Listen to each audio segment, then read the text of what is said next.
د جنت ازغن لار داستان ډیرو قدرمنو اوریدونکو سلامونه نیکی هیله او احترامات مې ومنئ. قدرمنو اوریدونکو د جنت ازغن لار داستان دوهمې برخې ته مو زه سمیع الله ایوبي هرکلی کوم. دا هم تاسې او دا هم د جنت ازغن لار داستان دوهمه برخه. امید لرم چې تر پایه پورې را سره واورئ. خو نن د عظام فکر د پخوا په څیر په درس کې نه، بلکې ټول فکر یې هغه کتاب کې و چې د شپې مهال یې لوستلی و او انتظار یې کاوه چې کله به ماښام شي تر څو یو ځل بیا له هغه کتاب سره یو ځای شي. ټوله ورځ د همغه کتاب لوستلو ته انتظار و. کله چې ماښام شو، عظام له ډوډۍ خوړلو وروسته سمدستي پورته او د خوب خونې پر لور روان شو. تور رنګه کتاب یې راواخیست، لومړی یې مچ کړ او بیا یې په لوستلو پیل وکړ. عظام د دې کتاب داسې معتاده شو لکه څنګه چې په دې زمانه کې ډیموکراټان د هندي سریالونو معتاد دي. د دې کتاب له مطالعې وروسته عظام یو اسلام پال شو. د ده سره څو تنه نور ټولګیوال چې ده به د سیرت الصحابه کیسې ورته کولې، اسلام پال او په جهادي فکر سنبال شول. عظام چې کله ښوونځی خلاص کړ، د مصر هېواد الازهر پوهنتون د شریعتو پوهنځی یې انتخاب کړه. عظام د کلک عزم څښتن، اسلام پال او د جهادي فکر لرونکی زلمی و. په ټولګي کې له عظام سره د شریعتو د پوهنځي د استاد لور عایشه هم وه. عایشه د عظام خوښېدله ځکه چې ډېر په حجاب کې به پانتون ته راتله او اسلامي فکر یې درلود.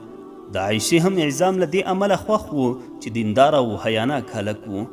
عظام په ټولګي کې جلا او ځانګړي خویونه درلودل. هغه به کله کله په ټولګي کې پر ډیموکراسۍ خوره توندې نیوکې کولې او پر ډیموکراسي نظام به یې ریشخند واهه.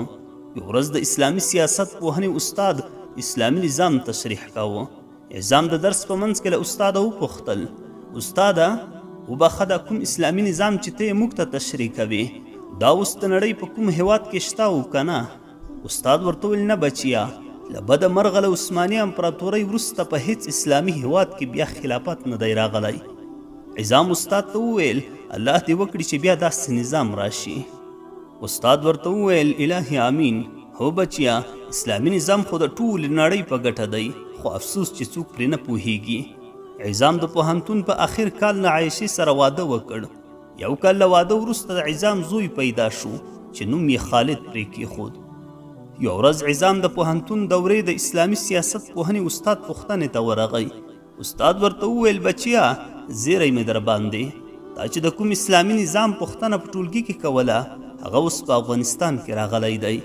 عظام ورته وویل: واه استاده، سم زیری به درکوم، په رښتیا ډېر خوشحالونکی زیری دې راباندې وکړ. استاد ورته وویل: هو بچیا، افغانستان کې د اسلامي امارت په نوم یو بشپړ اسلامي نظام جوړ شوی دی.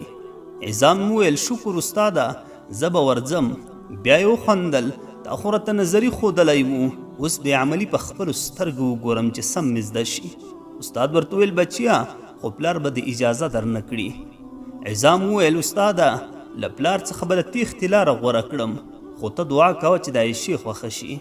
عظام چې کله کور ته راغی، له خپلې مېرمنې یعنې عایشې سره یې خبره شریکه کړه. عایشې په جواب کې ورته وویل: زما هم همدا ارمان دی چې یو ځل د اسلامي نظام تر سیوري لاندې ژوند وکړم. بس که د الله جل جلاله خوښه وه، له تا سره به افغانستان ته ځم. الله تعالی به زموږ څخه راضي شي. عظام او عایشې له خپل کوچني زوی خالد سره یو ځای افغانستان ته روان شول.